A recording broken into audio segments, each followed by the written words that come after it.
is going on, Misfits family, here on a beautiful Wednesday afternoon? And well, you can't see it. And obviously I have this background of the skyline here. And I know I'm not recording on the hills in Los Angeles, but what I will say is I am in a new studio. I've moved into a new place.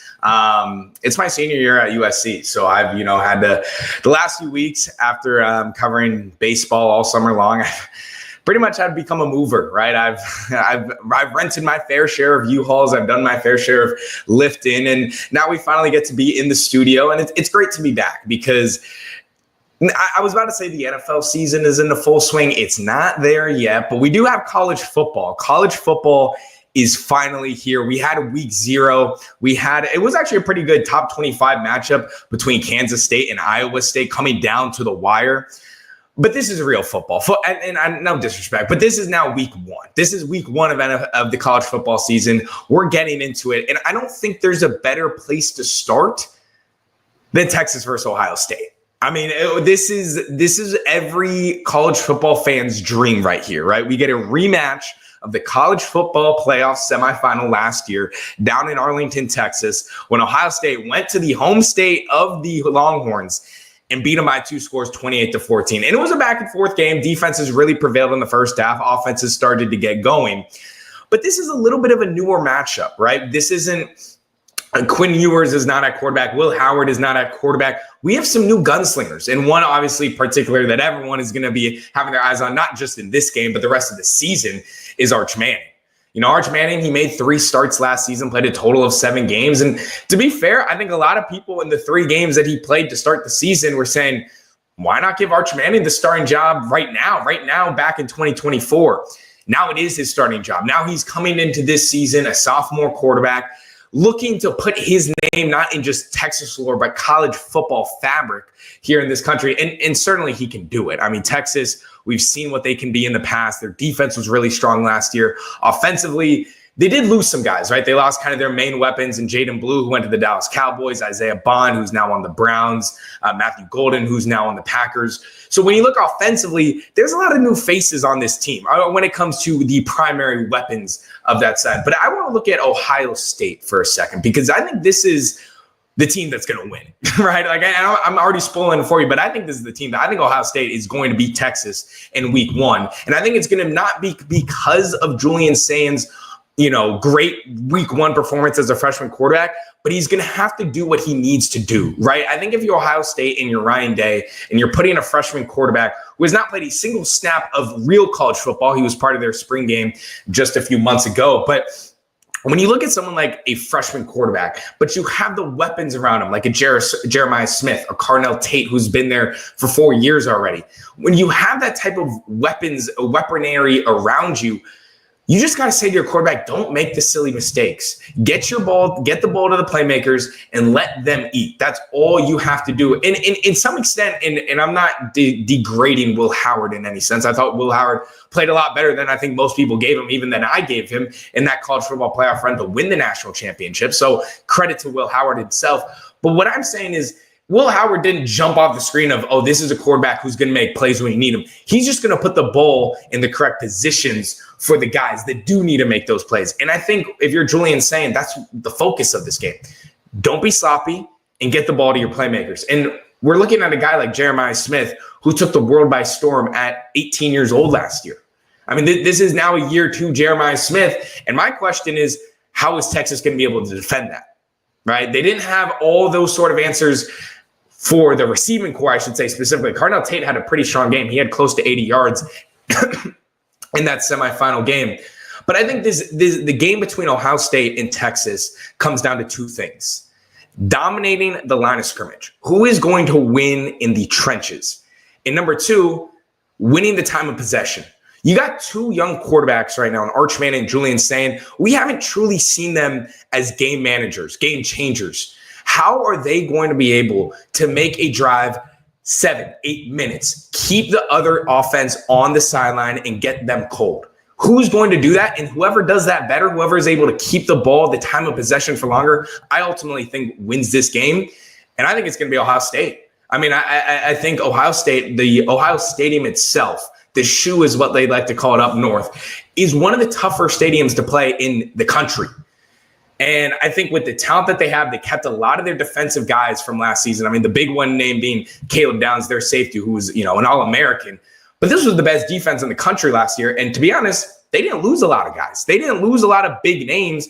They're returning a lot of their guys this year. I think Ohio State, week one, they're going to make a statement. I think they're going to beat Texas, and they're going to show why the committee got it wrong and didn't rank them, what they should have been, number one, because they're coming off a national championship.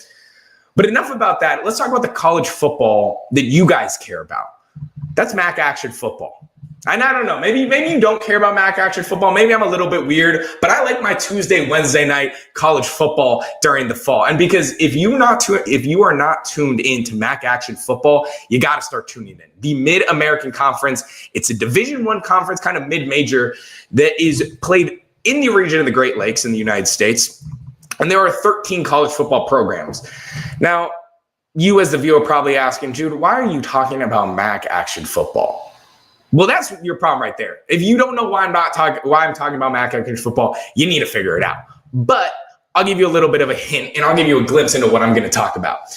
In the last 16 of 18 seasons, not including the 2021 season because of COVID, I was going to say a MACtion team, which is it is the MAC conference. A MAC team has beaten a Big Ten school. This year, we have 5 matchups between MAC and Big Ten schools. Now, the last time a MAC team beat a Big Ten team was Purdue back on 2022, September 24th, when Western Michigan beat Purdue 30-27.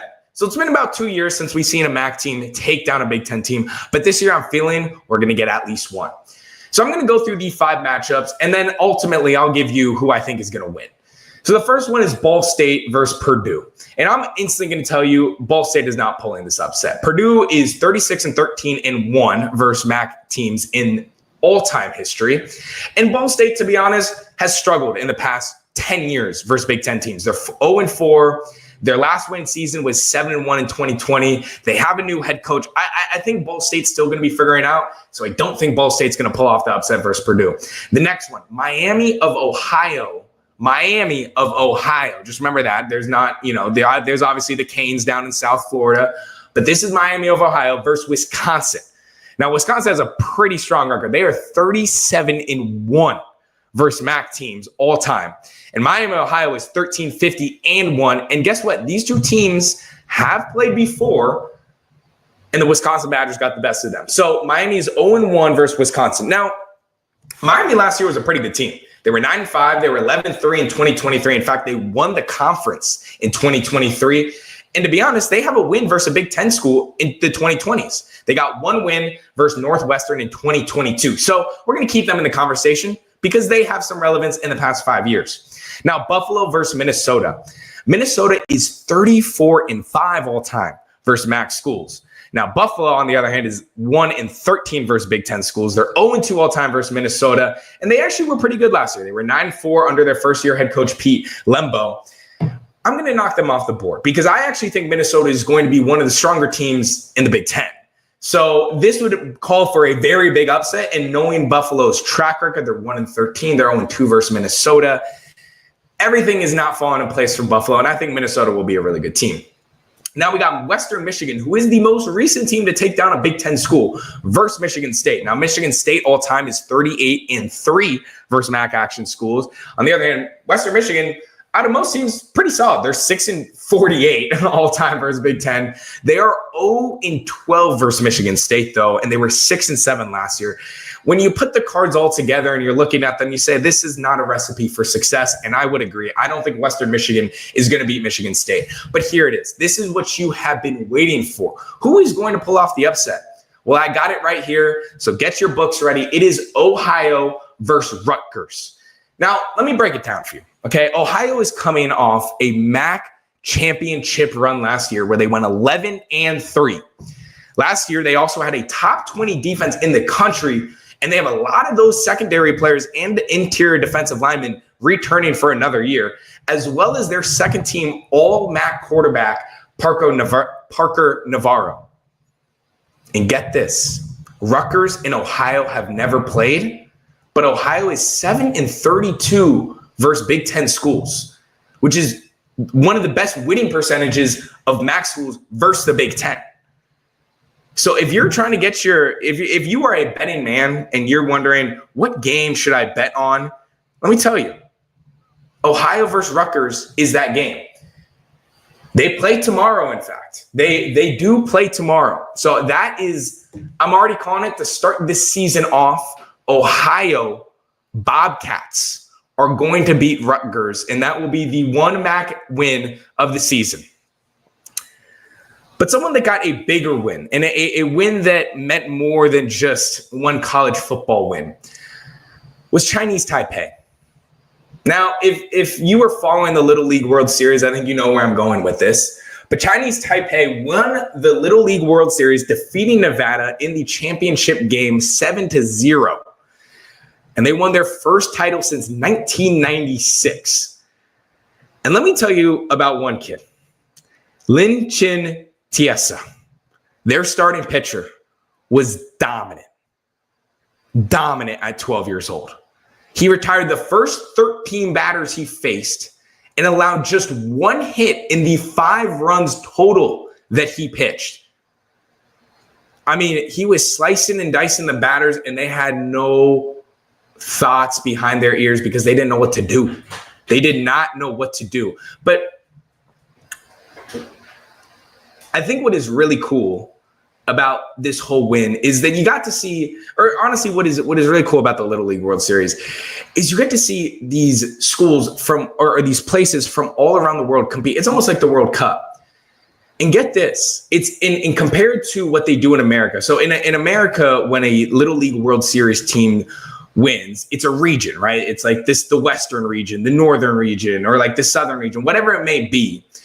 Those are regional all-star teams. For Chinese Taipei, that is one single middle school that won. So a middle school put the whole country on their back and won the Little League World Series, getting recognition for them, the sport of baseball over there in China, and they did it for the first time since 1996. So there's applaud to them, and especially Lin Chin Tiesa, who was down the mound. He also had a huge hit in that bottom of the 5th inning to be able to push it to a 7-0 lead and pretty much finish the game right there, not even needing to play in the 6th. But here's my problem with the Little League World Series. And this is honestly something that they are going to have to address very soon. It was learned that this year, offshore bookmakers were putting odds on the Little League World Series games. Two of these bookmakers were Bet Online and Bovada, both offshore Panama, Costa Rica-based markets. In 2018, Project Play surveyed Mobile County, Alabama, and found that 26% of surveyed youth said that they had played in a game where adults bet money on who won on or the final score. This is terrible. And I'm not the biggest bettor in the world. I've dabbled. But we should not be betting on 12-year-old kids. We've already seen the negative impacts that betting has on professional sports, right? We've seen the harassment, the online abuse that fans go to, the lengths that they go to criticize a player that didn't hit their parlay or didn't hit their prop. But now this is on 12-year-olds. And I can't confirm anything to say any 12-year-olds were blacklisted or anything of that order.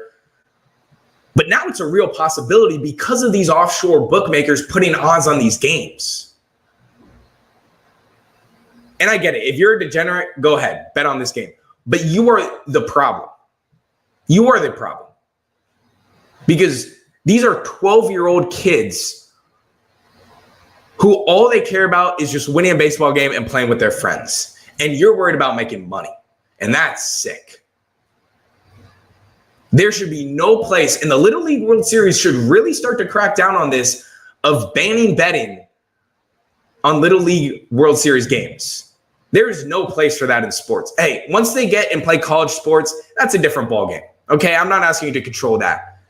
But what you can control are the 12-year-olds and them from online harassment and abuse. So I think the Little League World Series needs to step up and say, you know what, this is not okay. This is not okay, because if this trend continues, this could derail someone's career because of the simple hate messages that they get at the 12-year-old level. So I hope the Little League World Series takes notice of this and does something about it, because it is not good for the sport. Okay, betting is already ingrained. There's not much you can do about it in the professional and the collegiate ranks, but it does not deserve to be in the amateur ranks. And lastly, I'll finish with this, because we talked about college football. We talked about Ohio State versus Texas. We talked about MACtion football, which is my favorite, absolute favorite. But I wanted to finish with this, and this is only simply because as a Cowboys fan, I watched my team, or I should say I watched the Dallas Cowboys did not start any of their week one starters at all during the preseason. I get it. Injuries are part of the game. You want to conserve your players. Dak Prescott missed half the season. Pretty much he tore off his whole entire hamstring. So I understand injuries are part of this. But when your team, and I'm going to put the Dallas Cowboys in this conversation, and there's other teams that didn't start their guys, but I really think this is a conversation with the Dallas Cowboys, because there's so much, turmoil that's going on with them right now. But you have a brand new head coach, a new offensive coordinator, and you got a new receiver in George Pickens. I mean, I could have stopped that head coach, but I'm going to let you know you have an offensive coordinator and a new receiver. Look, training camp can only do so much to emulate real live NFL snaps, right? And I think if you are the Dallas Cowboys, and I looked at my schedule and I said, oh, well, we are playing the Philadelphia Eagles in about a week, the defending Super Bowl champions, I would have at least seen Dak Prescott for a drive. Maybe two. I mean, I think the Dallas Cowboys think that they proved something. I think, that Brian Schottenheimer said, you know what, Dak Prescott, he's been on the team for 10 years. He knows something a little bit.